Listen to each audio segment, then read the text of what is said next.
Luz en la oscuridad. Capítulo 4. Encuentro un amigo. Me levanté de mis rodillas y con firmeza y plena confianza en que me guiarían, me acerqué al ruidoso grupo de soldados. En ese momento se abrió la puerta y entró en la habitación un hombre alto y de complexión fuerte, con uniforme de oficial alemán. Al verme, vaciló un momento y luego, quitándose la gorra y haciendo una reverencia cortés, se acercó a mí.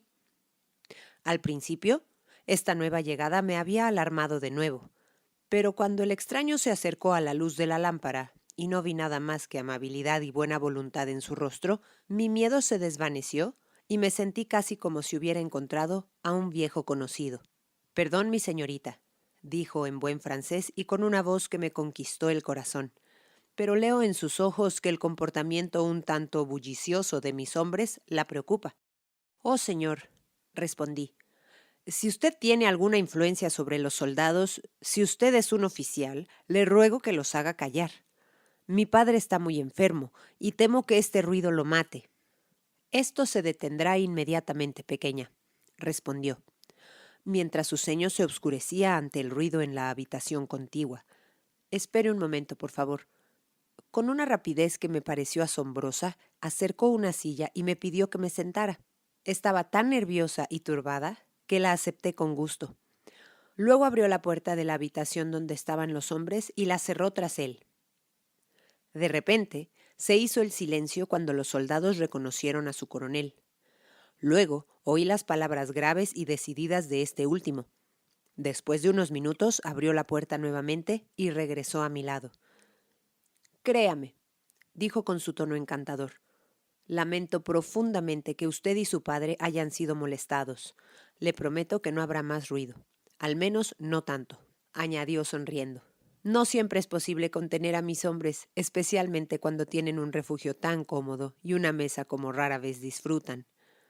«Se lo agradezco mucho», dije levantándome. «No, no me debe ningún agradecimiento. La guerra nos obliga a mí y a algunos de mis hombres a reclamar su hospitalidad durante unos días, y es mi deber asegurarme de que no se abuse de ella. Debo pedirles perdón por el comportamiento de mi gente, y les aseguro que no fue por grosería ni falta de cortesía, sino por falta de consideración, lo que les hizo no recordar que había un enfermo en la casa».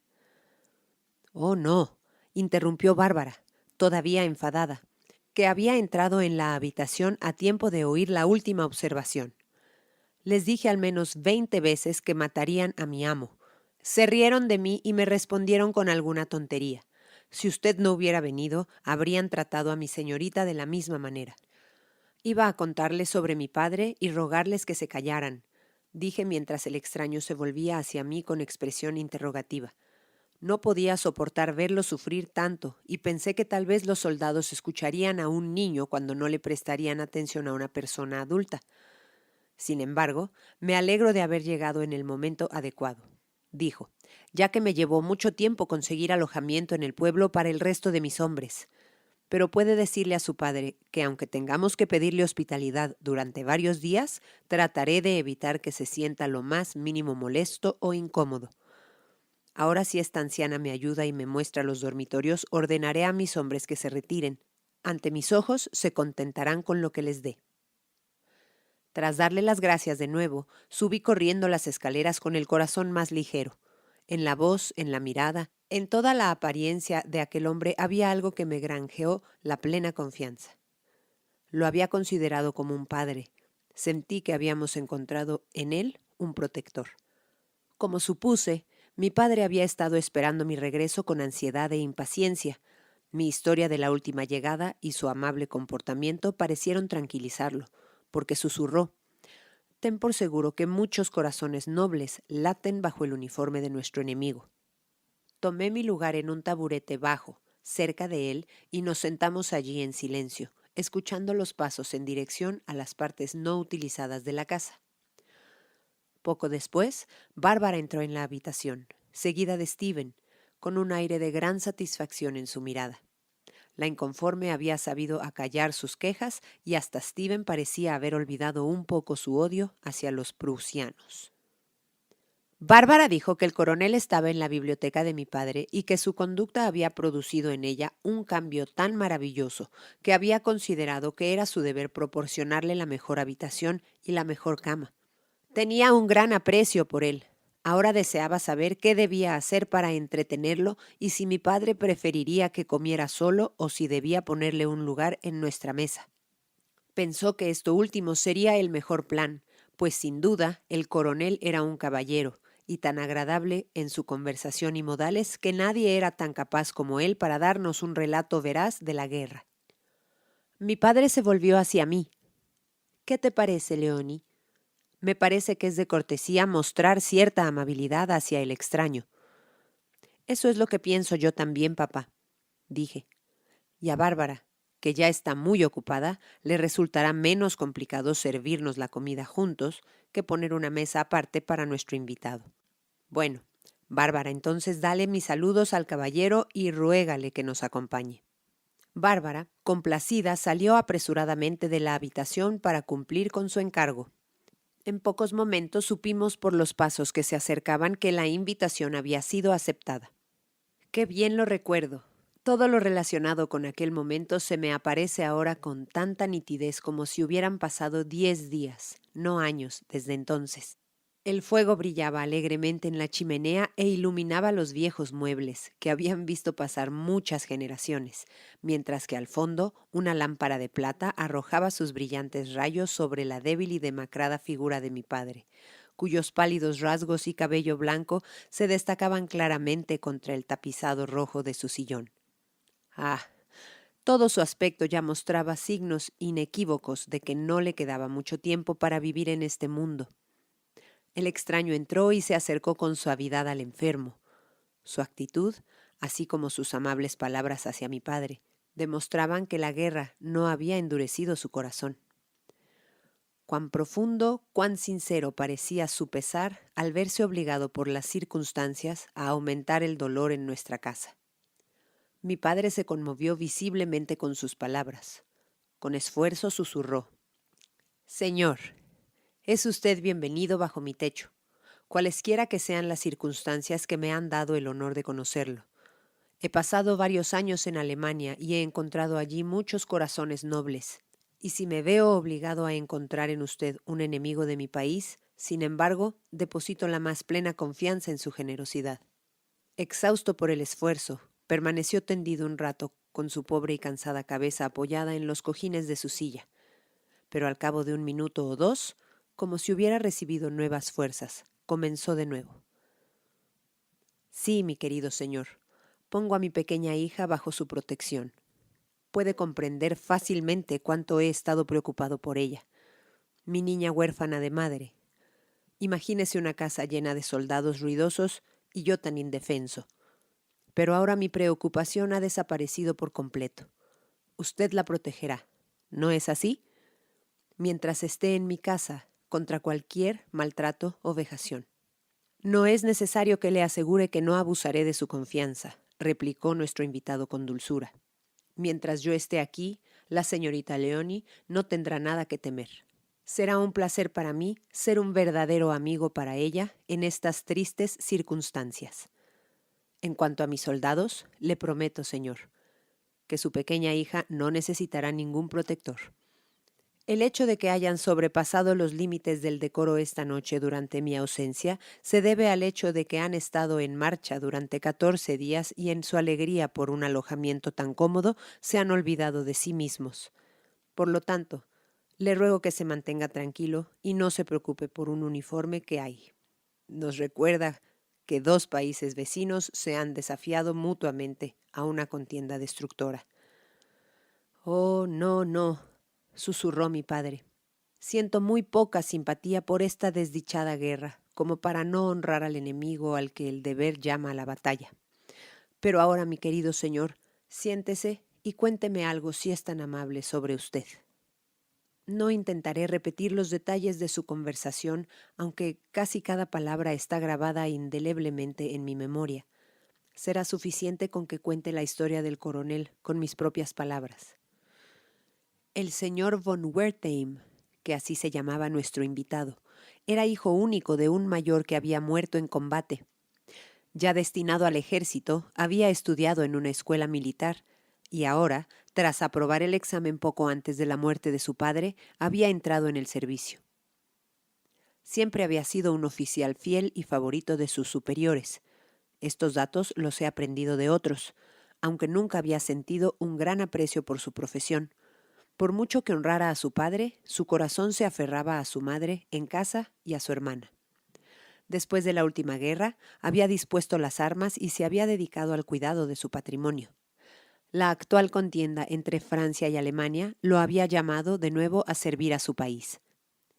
Mi padre escuchaba con gran interés, y las preguntas que le hacía a su visitante sobre Alemania demostraban que había vuelto a sus recuerdos de juventud. Después la conversación giró en torno a otros temas. Me senté y escuché atentamente. Nunca había tenido la oportunidad de asistir a una conversación que me interesara tanto. Cada palabra de nuestro invitado mostraba que era un hombre culto y bien educado, y mi padre parecía contento de haber encontrado a alguien con quien poder intercambiar ideas. Sin embargo, en un aspecto sus puntos de vista parecían ser muy diferentes. Todas las afirmaciones del oficial demostraban claramente que depositaba su confianza en Dios, que lo honraba y era su súbdito. No es que la conversación hubiera adquirido un carácter religioso. Al contrario, mi padre parecía evitarlo, tal vez por mi bien, pero en el lenguaje del extraño había algo que delataba su creencia en su Dios vivo, de modo que finalmente me dije: el señor von Wertheim sabe que Dios es luz, lo conoce como ayudador y amigo.